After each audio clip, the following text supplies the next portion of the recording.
Jags pulled out a close one thanks to Trevor Lawrence's legs. The quarterback scored 2 rushing touchdowns as they held off Phillip Rivers and the Colts, who have lost 6 straight after starting 8-2. Disappointing for the Colts for sure, but how about the Jaguars? They've now won 7 straight games, the second longest win streak in franchise history. Only the 1999 team, which won a franchise record 14 games, had a longer win streak, and that team made it to the AFC Championship game, but remember they lost at home to the Titans. Mina, who stood out to you in the Jags win Sunday? Well, I thought Lawrence was great, made plays with his legs, some difficult throws, but once again, I am so impressed by the Jags slot receiver, Parker Washington. In this one, a couple of his big plays, he had 7 catches for 115 yards. The thing that stood out is something that has jumped out to me over the course of the season. That is play strength and balance with the ball in his hands. You think about the over where he reversed field for a huge gain, and then once again an out where he got yards after the catch up the sideline. Over the last 3 weeks, he is third amongst all NFL receivers in yards after the catch, behind only Puka Nacua and Jamar Chase. That's pretty good company for a very talented young receiver who has become a focal point in this Jags passing attack. The Jaguars' 433 points scored this season breaks a franchise record. We've got more coming your way here. Well, we're going to stick here right now because the Jacksonville Jaguars are the real deal. Even in a game like this that was obviously not, perfect, or you're expecting to be able to, I shouldn't say you're expecting to do, but considering who the Colts are right now, and obviously I know divisional games, like all that fun stuff, late in the season, Phillip Rivers and whatnot, but we're obsessed with looking at teams through the good and bad lens, and if you're a good team, you're supposed to just always easily beat the bad teams and whatnot, and this was a game that the Jaguars could have lost, right? Absolutely, and Jags fans know that. I made that post-game clip, and we all kind of discussed it, but sometimes that's just the way the games are going to go, but even in these types of games, the choreography of how this offense is run with Liam Cohen is just so beautiful, so perfect. And Trevor Lawrence now, when those things do break down and using his legs, he's now increasingly becoming more and more comfortable as well. And it makes me think, I read this one book, actually, ironically, on improv. I used to do sketch and improv back in the old days in LA. And there's this one comedian kind of talked about, he's like, at the one theater that I studied at, he's like, this theater, UCB it's called, they taught me all the rules so that I knew how to break them. And it kind of sounds funny on the surface where you're just like, okay, like what does that even mean? And what it really is like, at this point, it's like understanding the rules and the structure, how to maximize this team, how to play within the system, within what Liam Cohen is looking to do, and then becoming more and more comfortable of when it's time to just be like, and now it's time for me to do my thing. And it's a balance. It is not an easy thing. It's not an easy way to stick the landing. And it's something that Mahomes and Andy have mastered together. And, it's something that Shanahan hasn't been able to quite figure out with his quarterbacks. McVay doesn't necessarily do that with staff. Like, it's not the easiest thing. And Josh Allen hasn't had the right coach to be able to have that trust and comfortability to being like, I feel comfortable playing within this system because I trust this system. I trust what's going on here and whatnot. The Eagles very much had it with Shane Steichen and Jalen Hurts. Not so much with the other coaches. I think probably 80% there with Kellen Moore, but not what you had seen with Shane. And like it's a two-way street in terms of trust. And I just feel as though that Liam Cohen and Trevor Lawrence got it right now. And that's what makes them so incredibly dangerous. Now, I still think that there's probably some rocky roads ahead for them because they don't have this established, years of experience together. So there's going to be times that they step on each other's toes. Maybe they got it out of the way earlier on in the season. We'll see. But it's why Mahomes and Andy are so dangerous in the biggest moments in the playoffs because, it's like they've been dating and they finish each other's sentences, right? It's like they just know. And that is a true superpower. It is a true superpower. This year, no one's got it. No one really has that in the playoffs. Like who can you really point to? It's not Josh Allen and Brady. It's not Sean Payton and Bo Nix. Like they're kind of technically the closest because their coach quarterback duo have been of 2 years.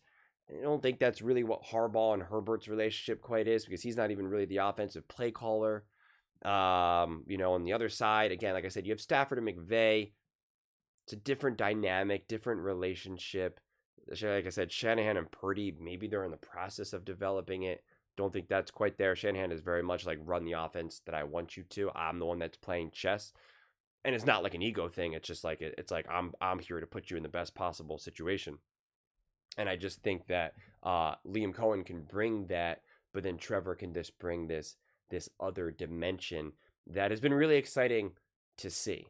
And in a lot of ways, throughout the course of Trevor's career in the NFL, he's had to really play beyond structure, right? Just a little bit more organized version of backyard football. But like, now he's truly playing NFL football and knowing when it's time to kind of take over, when to do what you need to do is still a bit of a balancing act, and still something that you're sometimes going to get wrong, sometimes you're going to get right. Mahomes gets it wrong, Josh Allen gets it wrong, right? Like, it's not always going to be 100%, which is why I'm going to, still really excited to see how that relationship and this team as a whole continues to unfold. It's fascinating, but this Jags team is absolutely positively dangerous right now. And honestly, games like this highlight that to me more so than just piling on points against, say, the New York Jets or something. And that's not a dig at the Patriots. I think the Patriots are dangerous as well. Drake May and Josh McDaniels, like, that's a heck of a duo as well. So the potential's all here, man. The potential is all here. I'm telling you right now, the playoffs are going to come down to some of the weirdest things. It's going to come down to a missed extra point, a punt that landed in, it just got into the back of the end zone instead of the 1 yard line. Like, it's going to come down to the teeniest, tiniest little things. Was that a first down? Is it 4th and inches? What is it? It's just going to come down to the teeniest, tiniest things. And I'm just so pumped to see what the Jags have in store right now. I just did a clip literally like 10 minutes ago, 15 minutes ago, where Nick was kind of talking about the playoff seeding potential for the New England Patriots and what the seeding can look like, et cetera, and some of the really favorable matchups that you could potentially have for the Patriots. And you're like, yeah, and if you're a Patriots fan, you're like, oh yeah, that's great. That sounds great. And I'm looking at it through like a Jags lens right now, and I'm just like, I don't know, who are you like legitimately, like who would you really not want to face? I mean, you'd say Josh Allen and the Buffalo Bills because it's Josh Allen, and I think that makes sense. You beat the Broncos. I think at this point, you're not going to be afraid of the Patriots, because any of the questions that you could have about the Patriots, or any of the questions that you could technically have about the Jags, you could say, well, the Patriots got it too, right? And like the Chargers, you decimated that, you dominated them. Right? I mean, like, maybe the Texans, those games can get a little weird in the playoffs like that, divisional and whatnot. I think I think if you kind of have things that are going a little weird for you throughout the course of a season, you're probably better off facing a playoff, a divisional team in the playoffs, because then like things can kind of get weird in any given moment. Like, I think the Packers, for instance, have a better chance to beat the Packers have a better chance to beat the Bears in the playoffs than they would, say, maybe the Eagles, because it's just going to be a different game entirely. And so like maybe you're kind of like, I don't want that noise. That's kind of how I thought about the Eagles and the Commanders last year. And it was good because they didn't face each other into the NFC Championship game. But I said, listen, the Commanders, you don't want to face the Eagles. And I said, Eagles, listen, the Commanders have the potential, but like, you're still in the driver's seat. And obviously the rest is history for those two teams. But I mean, I just think if you're looking at it through the Jags lens, like, I just don't know who you don't want to face. If I'm looking at it through the Bills lens, I'm like, I don't know if you really want to face the Jags. Like, I think maybe you'd be better off against like the Steelers, the Chargers, even the Patriots, like, any of the Broncos maybe. But it's just like, you can make these kind of flow charts in terms of like, who do you think you would be better facing? Listen, I like to do that stuff too in my mind, but like at the end of the day, when I can't make up my mind, I'm like, well, you either win you play who you play, and you either can win or you can't, right? Like, It's just like, but I look at the Eagles and I'm like, do you want to face the Rams first round? Like, probably not. What about who was better, the 49ers or the Bears or this or the that? What about the Seahawks? And like, you kind of have to do the math. And like, I don't see the math that's needed for the Jags in this moment of time.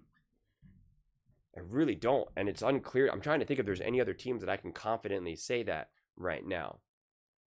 And, yeah, nothing really stands out to me. And again, I'm not saying that like a team like the Patriots or the Rams or something like should fear other teams, or they should be like, no, I don't want to play this team or that team. It's just like, you could just make like pretty comfortable arguments as to why it would be better for the Patriots to like not face the Bills in Drake May's first ever playoff game, first round wild card. Like it's understandable. You can make that argument. You can make the argument that like, maybe the Eagles don't want to face the Rams round 1 or something. That, playing the Packers is probably a little bit easier of a game to get after, right? The Chargers, bad O-line, all this, because you're like, probably don't want to face a team that dominated you just a few weeks ago, where your quarterback had like 70 yards or something, right? Like, probably aren't excited at that. Technically, the scariest team should, in theory, although I still think it's probably Josh Allen and the Bills because it's literally Josh Allen, but they're hardly scary. Technically, it would be the Broncos, because like that's the 1 seed, and you played perfect against them. You were in control of that game, start to finish. So it's just crazy, man. Jacksonville Jaguars coming in hot. But those are just my thoughts. I'd absolutely love to hear yours. Please don't forget to subscribe. Jacksonville Jaguars fans have been so insanely amazing. We are adding new Jags fans, new Jags subscribers every single day now, man. Like, it is just going and going and going, and it's amazing.